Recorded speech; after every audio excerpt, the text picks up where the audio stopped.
Welcome to the Love Chat series. Do you even believe in love? My name is Virginia Jimenez, love coach and founder of Love Camp, and it is a beautiful Sunday here where I am in South Florida. I have a wonderful guest today, and I can't wait to share a little bit more about her with you. She has an amazing story, but right before we get started with that, I wanted to make sure to remind all of you, Love Chat series was created really to provide stories that cause people to feel inspired, to see new possibilities in their own life through the power of storytelling, right? And through the power of really shifting beliefs. Because through these stories, you get to see another perspective of what might be possible in your life. And so I hope you enjoy this story and many others. You can find more of these stories at theloveexpansion.com. Theloveexpansion.com is the page. It'll take you directly to where this and other stories are broadcast. And now, without further ado, I would love to introduce you to Gaby Guzman, who's our guest today. Gaby is the co-founder and madrina of Las Comadres. If you don't know what Las Comadres is, please go and check it out. It's an amazing community. She's also a coach, an intuitive business mastermind coach. She has a program that is relaunching right now for a new, I think, 6 months or 5 months, right? So she does it for part of the year. I'm actually part of the program. She's also a mom. She's a brujita. She's just an amazing human being, a loving friend. And I'm just really, really happy to have her here sharing with all of you and with me as well. So thanks, Gaby, for joining us today.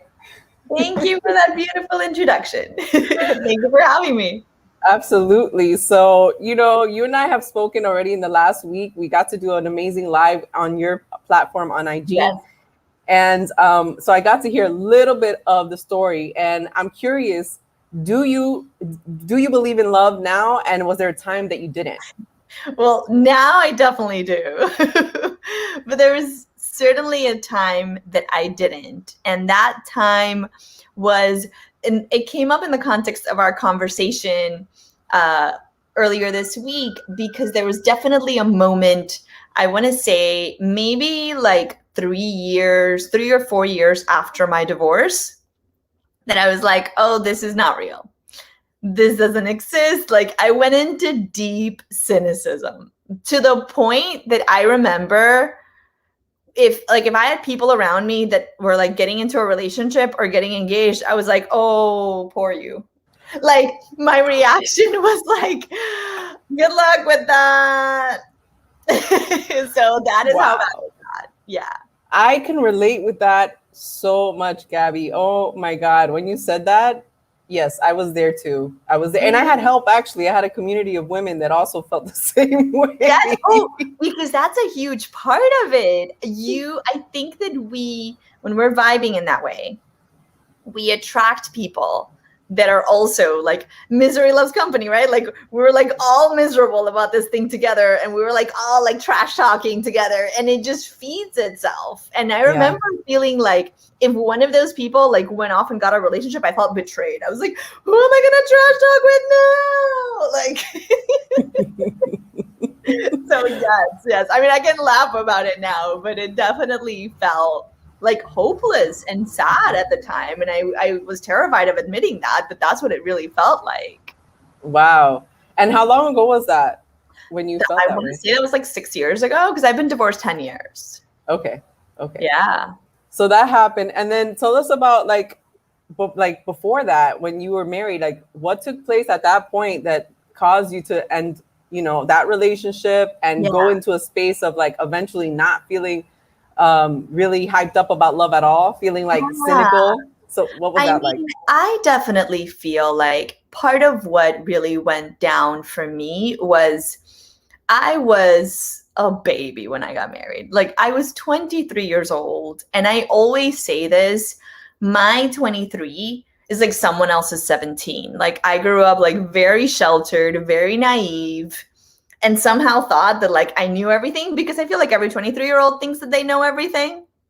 And so who was going to tell me not to get married? But I had no idea who I was. I had no idea what I wanted. I had not experienced enough adulthood to have like a true sense of self and life experiences that would then lead me to be like, oh, this is the person, right? Like heartbreaks and coming back and like all the adulting that I think you should do before you make that kind of lifelong call, right? And so as with everything, we had a baby together towards the end actually. So I recognized that like my son had to be born and that had to be his father, and everything happens for a reason. Yeah. But I do totally feel like I tend to caution people against getting married very young. Like, Yeah. like I'm like, just move in together. Like, see what happens. But like But be careful if you move in together, okay? Because you still can have a baby and not just that is also true. That is also true. But that like decision to make like this lifelong decision at the age of 23, I think in this day and age, I think in our parents' generation it was different, but this day and age, that's very, I don't know, it's just different. I don't think that you know who you are at 23. Yeah, I think that, when you think about it, it's true. Like as far as generationally, there are different things that were taking place. Like if we think about our parents, how they grew up pretty fast. You know, I think at 16, my mom was already selling, like working basically, like actually working. So, everything is like the context of it, right? And how much maturity as far as experience we have. And yet still at 23, you're still growing up. You're still, like you said, figuring things out. Totally. And not to say that there aren't people who are lucky enough to grow together and in the same direction, but I think that that's less likely. It's less likely these days. Yeah. What do you think was the reason for the separation? Even though aside from being young, there might be other reasons, I'm assuming. And, was it values? Was it like not being aligned on certain things? I think we actually really did just grow apart. Like as we were age developing into the people that we were going to be, we just realized like we were very different people. And luckily as co-parents, like we have similar core values, but as a couple, like it just absolutely didn't work. And like, I've always thought that the only thing I've always ever regretted is like how hard it was to accept that and how long it took us to like make the final call that this is what had to happen, that we needed to split.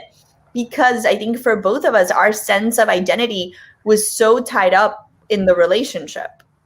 Like I always joke around that we had friends in New York that called us mama y papa, like really like friends. So like we were like the ones that had gotten married early, and like all the parties were at our house and everything was always happening with us. And it was such a it was like, I definitely felt, speak for myself, I felt like I was letting down like a community of people, not just like even making room for my own sadness, but like all like our families, our friends, like Right. Yeah. Thinking about how everyone else is going to cope with this life change, right? Like, and feeling like it sounds like you were feeling the responsibility of what's going to happen to everyone else that's tied to us when we share this news. There's an impact to all the people involved. Totally.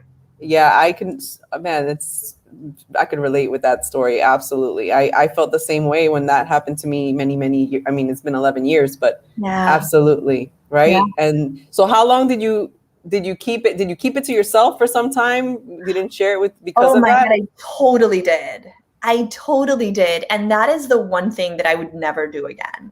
I think that it was a combination of many different things. It was shame. I was very afraid that if I said it out loud, it was real. As long as I didn't say it out loud, it wasn't that real. But the moment that I spoke those words out loud, it was happening. Like I couldn't like take them back. And so, it took me a while. Like things were very close to the end before I finally confided in anyone. Wow. So then once that took place, how long was it when you felt, how long did it take for you to actually start feeling like, you know what, I'm going to open up to love? And what was that pivotal moment that caused you to be like, whew? Yeah, well, it's funny because like opening up to dating and opening up to love are two different questions. True, very true. So Two totally different questions. And I very much felt like, especially like, I think it was like a few months after. So the last time I had been single was in the 90s. So that's like the context. Like I had been with him for 11 years. And so the last time I had been single was in the 90s. So I never online dated, never really even dated like at all. And so I definitely had a period of time of like 3 years where I was just like meeting people and going out and like enjoying dating and very much aware that I was not ready to get emotionally involved with anybody. Like in that regard, I think that there was a certainty and a clarity there, because I was like, the idea of being in a long-term relationship made me want to hyperventilate. yeah. And I honored that time. It's almost like what people's 20s are. I lived it in my early 30s. So for most people. So it was nice to just kind of be in that space very consciously and be very open with the people I was seeing.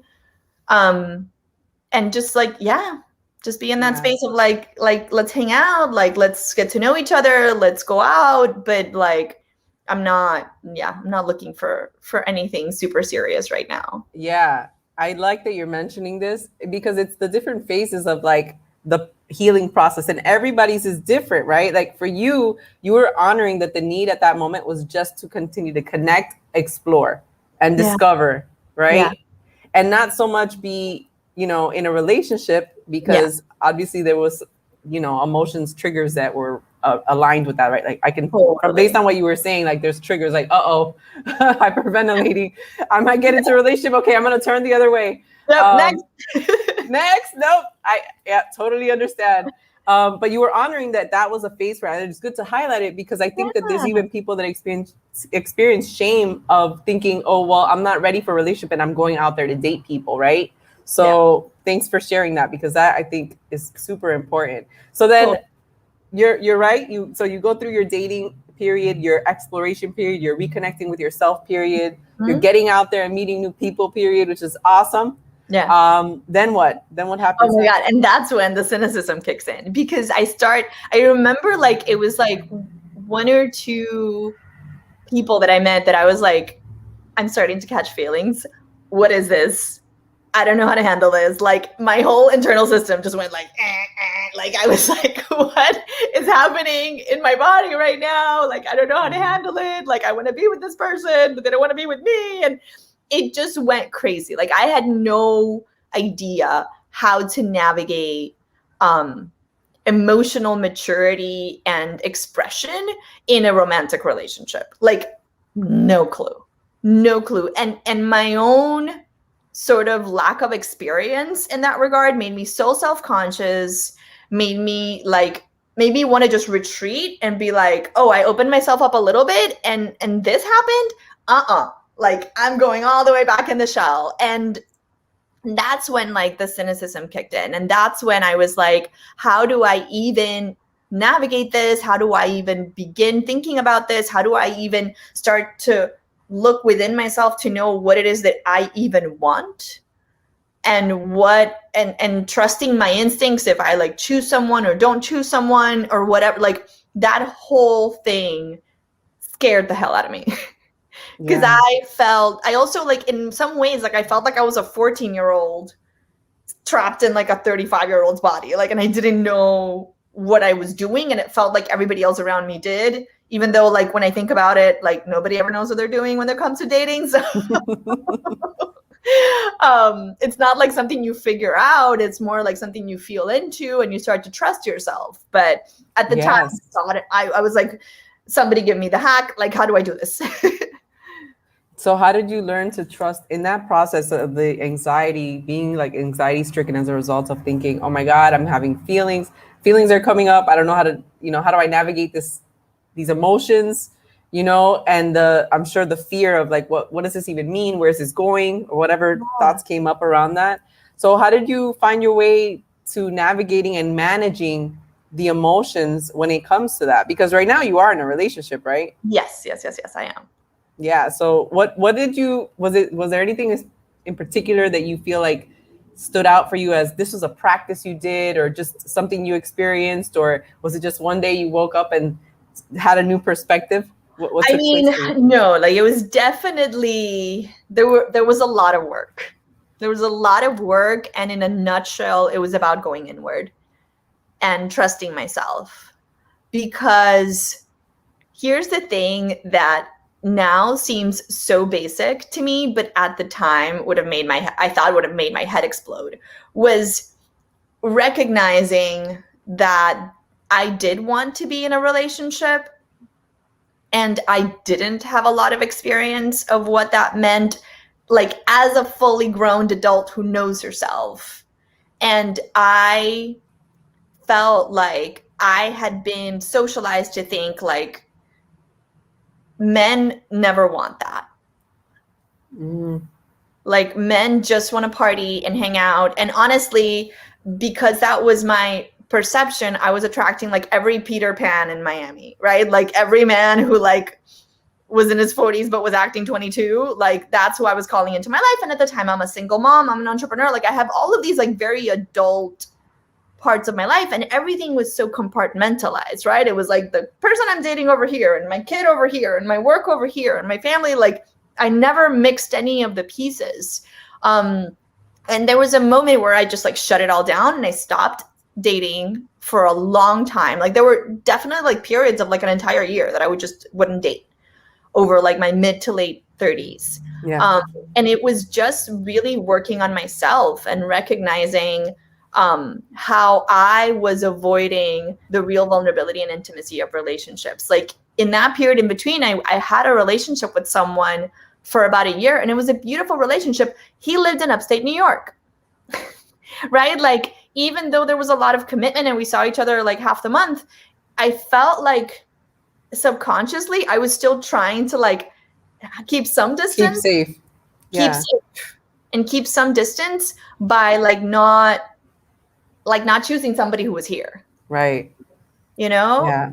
And I know, like, I know you and I are familiar, like I ended up going to gratitude training, and I did it primarily because I knew that there was something within me that was blocking me from that. And what I realized is like, oh, like I'm terrified of intimacy with everyone in my life. Like I'm terrified of real vulnerability with everyone. And so the recognition of that and the willingness to go like all into that and as a way of opening my mind, also I actually wanted, like do want to like be in a family, and I do want to like be living together with my partner in a long-term partnership here, and I'm not going to be ashamed or embarrassed about saying that out loud anymore. Like, and if somebody I'm Yes. dating doesn't do that, they should leave, exit right as soon as possible, because I'm not Absolutely. compromising what I want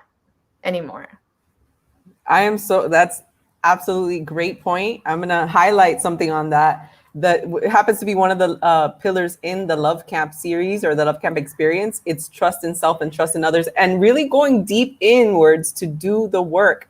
Not only to really uncover, there might be some beliefs in there that that cause us to not feel trust in ourselves, in our decisions, and in the trusting others, but also to just uncover some of the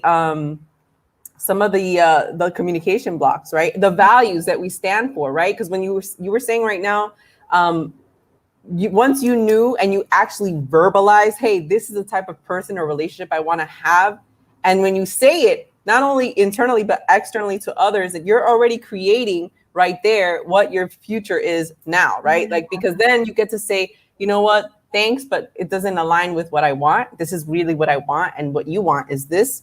And we get to choose wisely, right? We get to trust our choices with that kind of power. So it's definitely something I wanted to highlight, because it's something that we work on in Love Camp. And I think it's very, very important that we do the internal work that sometimes feels very hard. I'm sure, Gabby, you know about that. Like going that deep work, like some of the stuff that you've done in the Intuitive Business Mastermind at the beginning, right? Shadow work, going deep within, really uncovering the dark areas as well, because all of that translates into who we're showing up as every single day. Yeah, absolutely. Absolutely. I mean, that internal work is at the core of everything. It's like your willingness to look within and take responsibility for, because I remember like right after my divorce, it's very easy to blame the other person. And it took me a little while. And then it was like, no, actually, like I played a role in this.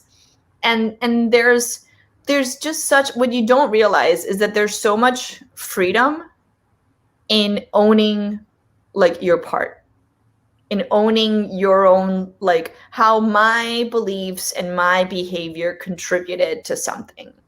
And so that you don't keep doing that same thing with the next person. Like, right? Like it's just so obvious. So that if like there's no growth if you don't recognize what needs to be shifted. Absolutely. Yeah, because I mean, easily, okay, it's a relationship of two people. So maybe there is something to blame on the other side, but let's focus on what is it? How were we showing up in that relationship? What could we choose to do differently in the next one? Yeah. Yeah. Right. Totally. So that we have beautiful relationships, because it's possible. Right. Yeah. So tell us, you're in a relationship right now? Can you tell us about that? I am. It was something. It was totally unexpected. It was really funny because like when the pandemic hit, like I was single, and then I was like, all right, universe, I guess you want me to be single for another like 2 years or something. I got you. Like I was already ready for like more working on myself and loving myself and da-da-da. And then like out of nowhere, he turned up. And it's just been, I think the most like amazing part of it has just been the certainty that we've both had that this is it for us. And just like there were from the beginning, like no games, no pretending, no hype. It was just like 100% raw, like this is who we are. And we've been in relationship with that, like with our truest essence. And it's been just so organic. And it's just been so beautiful to finally like experience love like this, because I definitely felt like this is like 10 times better than I ever imagined it could be. Wow. And so it's so amazing to be in this place right now, knowing what it took to get here. Yeah. And you were divorced, you said 6 years ago? 10 years ago. 10 years ago. 10 years ago. Okay. Yeah. So it's quite a journey. It was my 30s, girl. It's quite a journey. It was my entire 30s. Yes. I think it's important. Like I went through the same thing. It took me many years actually to open up. And everybody's time frame is different, of course. Yeah. None of it is wrong. It's like, this is all good. Totally. Yeah. And I think that's like, that part is so important. Because now looking back, I'm like, everything that I went through the last 10 years was worth it to get to where I am right now. But if you would have told me when I was 30 that it was going to take me like 10 years to be back in a relationship, I would have been like super upset about it. Like, I was like, what am I going to do the next 10 years? Like, because I know that for me, I came to love being on my own and being by myself. And I also like know that like, I just like really function well in like a healthy long-term relationship. Like that's just like, it seems like a natural state for me. Like partnership seems like a natural state for me. And so I always knew that was like down the road for me, right? That like, for as much as I feel like non-traditional in a lot of ways, I know that being in a long-term partnership is like, I'm at my best and when I'm with the right person. And like to be here right now is something that I knew. It's like I knew it was coming. I didn't know when and I didn't know how, but I knew that it was coming. Yeah. Yeah. And you were just trusting the process, doing the work, going in.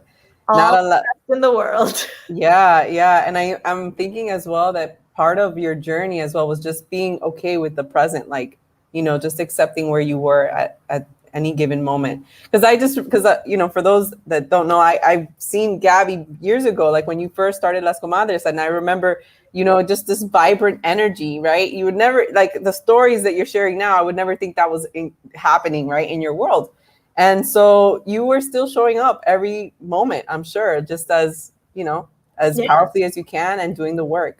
totally. So I acknowledge you for that. Thank you. And thank you. Is there any parting words you might have for us today or anything you would like to share? Oh my God, I think Close that off. my most important thing that I talk about when like anybody, when this comes up with friends and anything, is just like being completely okay with what you want and being able to express it.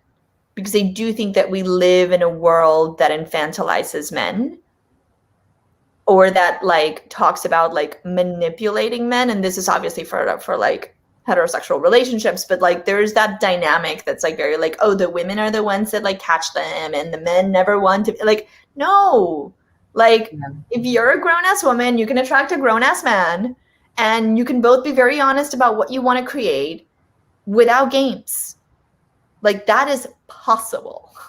And Yes. so just like starting from that place of recognizing something is possible, which for a long time I didn't even think. So yeah, that would be it. I love it. Well, everyone, thank you, Gabby, Thank for you sharing for time with having us me. today. I love it. I love it. I'm so excited. For all of you, we have two amazing people coming up. We have Hainese Sanchez. She's actually part of the Intuitive Business Mastermind group, who will be sharing her love story next week on Sunday. And then we have Shantae Kearney, who will be coming back to continue her story because it was just getting juicy and I realized we were 30 minutes in. And so there's a part 2 with her, so don't miss that.